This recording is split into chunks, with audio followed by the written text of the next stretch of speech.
Welcome back to the channel. I'm so glad you can join me. Oh, almost there. I am travelling now down on the 63 towards Geiranger. It's a beautiful ride, absolutely gorgeous. Although I didn't film all of it. Yeah, you have to make decisions. I will be taking a boat and then following the route through to Geiranger. Boats, they just happen. They're part of the road. It's an extension of the road. Sometimes you don't even notice it on the map until you realise that there's a little bit of water between you and wherever you're heading to. And the boats, yeah, I mean, they're frequent enough.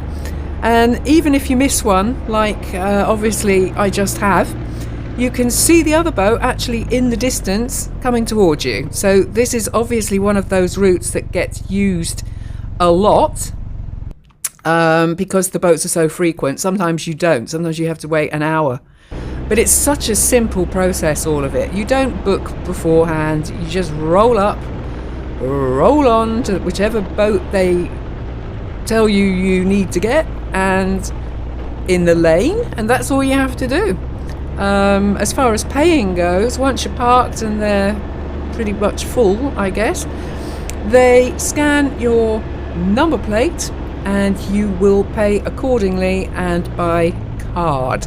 Didn't find any cash ones. Did have a couple of free ones because the Wi-Fi wasn't working. That was a result. However, it's a very simple process, and even on a three-wheeler, I was paying as a motorcycle. However, it is the best way to go.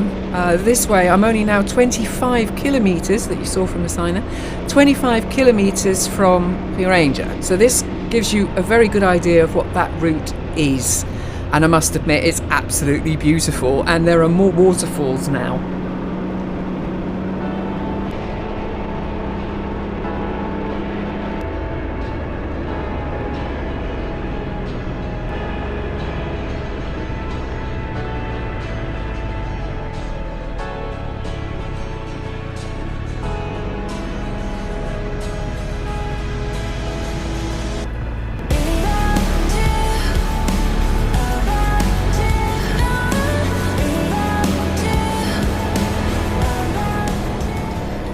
So now heading to Geiranger, and you can see from this road there are hairpins on it. Twisties! Yeah! I cannot wait. Finally, mountain roads.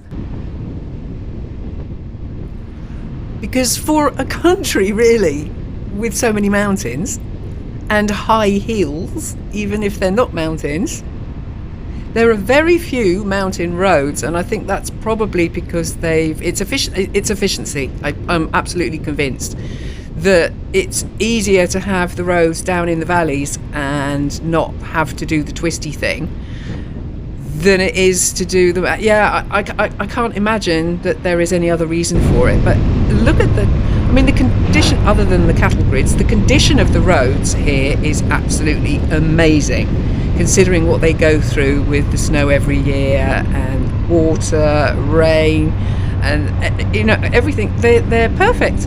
I mean, there are virtually no potholes.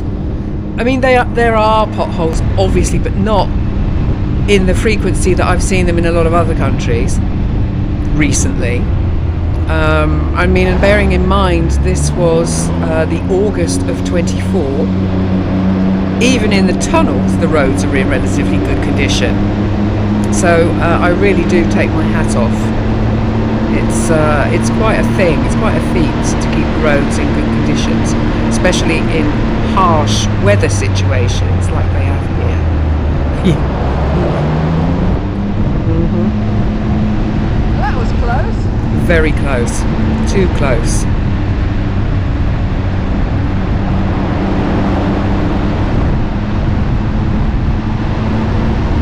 It's difficult sometimes to imagine that this is a two-way road. Oh my God, look at this. But wow, really wow. The scenery is seriously good here. If you're somebody that loves this kind of scenery, Norway is full of it. Basically, it doesn't stop the entire length of the country. It changes, but it doesn't stop. It's as dramatic as this all the way through. And this day, of all days, I have one of the best rides. The weather does change, it is constantly changeable, but this road was something to remember. We're getting close to Geiranger now, and just over the fence there, I can actually see Geiranger fjord. It's difficult to see from here. You're going to get a better view in a minute, just like I did. I just didn't want to stop here. It's too crowded, there are too many people and too much noise. I wanted to see it properly, and I wanted to take you with me. So here we go. People parking pretty randomly as usual here. It's another thing I can't stand. However, people are people, but this is so much fun. Seriously, so much fun. It's difficult to bring it across, really.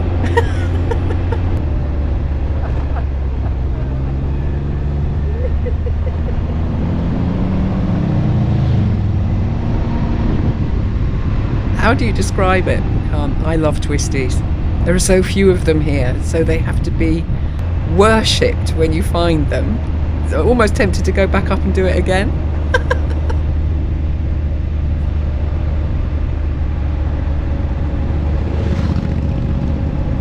Yeah, there are loads of motorcycles here, loads. Sometimes difficult to control the camera. Has a mind of its own. However, I'm hoping that you are catching some of this as a view, because this is so the best view so far. I'm trying to avoid traffic.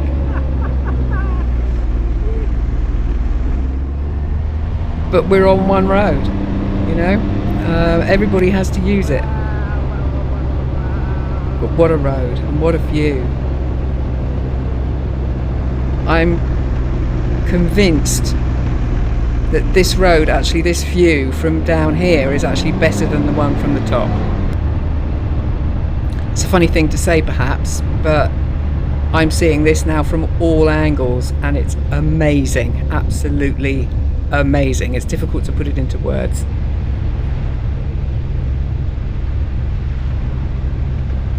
I can understand why they use this as like a ferry or a ferry terminal, a cruise liner place, because in all fairness I think that the best view is from down here looking up. Sounds funny, when you actually look at the cruise boats from the top, they do look tiny, smaller than a sort of doll's house kind of small, tiny, because you're so high up. But looking at it from this angle, looking up, I have the feeling that it gives you a much more, how can I say it? It gives you a much better idea of just how dramatic this landscape is. The colour of the water, the fact that you are surrounded by mountains, and even from here, how small the boats look. So you can imagine that looking down from above, it's indescribable. This is amazing. It's much better without traffic.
the noise they make literally is deafening. But beautiful, all of it. It is absolutely gorgeous. And having now reached Geiranger, I am just purely now going to follow this road. I have a general direction in mind. However, there is just one road here, so I'm just going to follow it and basically see where it takes me. And it's heading up, which is good news, because what goes up must come down.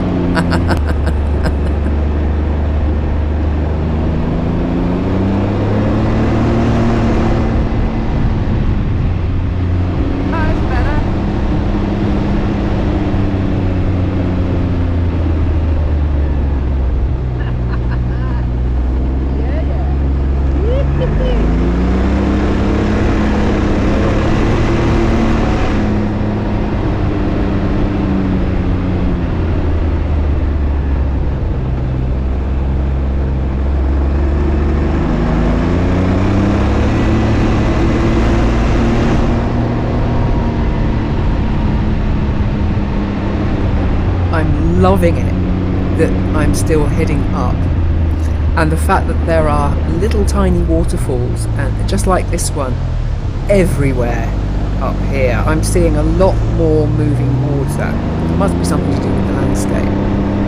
It's absolutely, I was going to say gorgeous, then I'm trying to avoid it.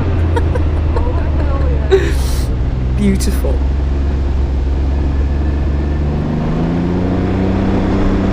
Hairpins are just the best. They really are. However, what I would say is that I am getting higher. It's getting colder. In fact, it's getting quite a lot colder. The weather is very unpredictable here, and I've been kind of second guessing it all day. It's quite seriously about 20 degrees cooler than it was earlier. That's what it feels like anyway. The views are still spectacular. I mean, don't get me wrong, but it is getting cooler. The blue sky is disappearing a little. So yeah, I have the idea that I'm about to get rain. Could be wrong, and it is a lot colder now.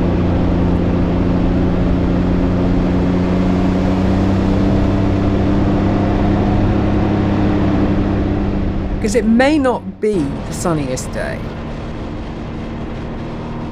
but it has been one of the best riding days, purely because of all the changes, you know. Coming through the mountains, then having the boat, then travelling that last 25 kilometres to Geiranger, and having all those hairpins coming down. Beautiful views.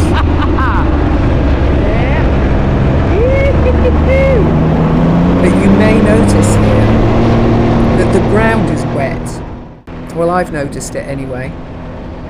And here it looks like it's like intermittent, right? That it's not. Seriously, it gets wet. It gets wet to the point where I actually thought it was ice coming out of the sky.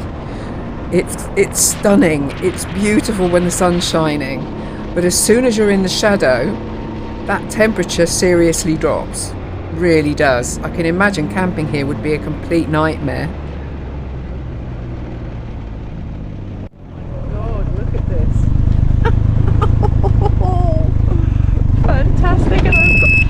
Twisties.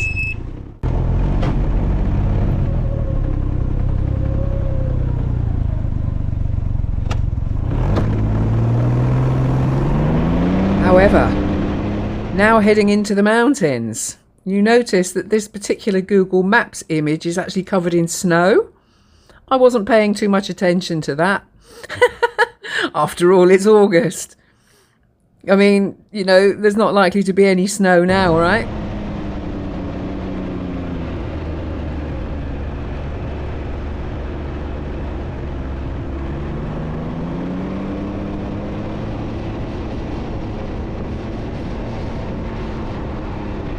It's amazing how wrong you can be.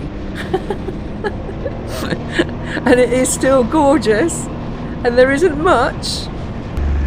But when you actually look up on the top of the hills, there is snow. It's the best road so far. Wow.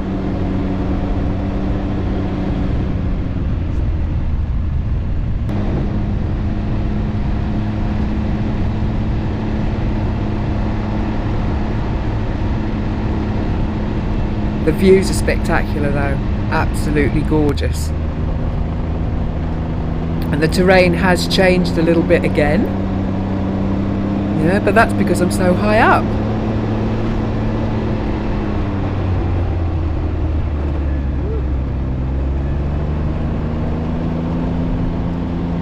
Yes, there we have it. I was hoping I was looking at water. It isn't.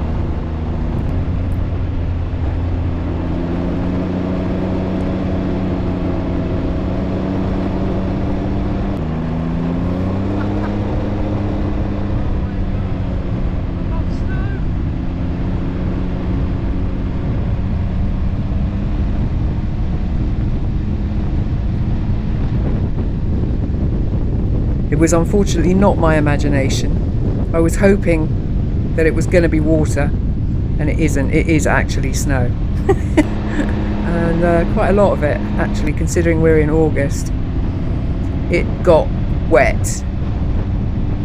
In fact, cold and wet, to the point where even I have to put my visor down, something that doesn't happen that often.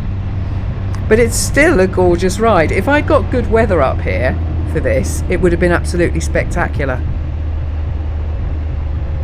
And I just want to mention the visor here because it acts as an incredible, like a reflector. It's a funny thing, but because you sit so low on a Ryker, you're quite vulnerable like that.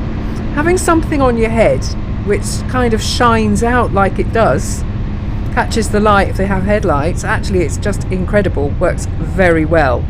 During the day, I hasten to add. At night, it takes about 20% of your vision out. Just mentioning it.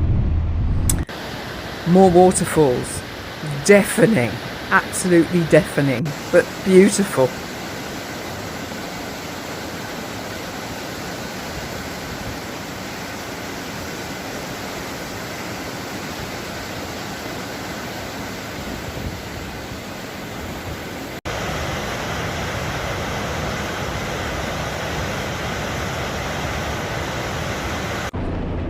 Now, eventually I found petrol, so I've done that first, and while I was stopped for petrol, I found an accommodation that was literally only a couple of kilometres up the road, which I actually passed going to the petrol station. So now on the 15, heading to the accommodation. And I'm quite happy that it's close by because it means I'm not having to double back on my journey too far. But this place looked pretty good, and I'm into my cabin life. I actually decided not to take a cabin this time, but to take a hotel room. Yeah, it's just a little extra luxury, and I'm quite cold, and I'm assuming I'm going to be able to get my gear all dried out and everything by the morning, because I am literally only going to be here for one night. And as usual, missed the entrance. And I was thinking, where's reception? You know, I knew this was the place because it has different types of accommodation here, including the igloo tents, which you can see in shot now. I was thinking, right, where's the entrance? Yeah, and as usual, went straight past it. So here we go. This was a lovely accommodation. Absolutely. I'm not going to say it. It's beautiful. Absolutely great. With the best views ever from the room. But you will see that in a second.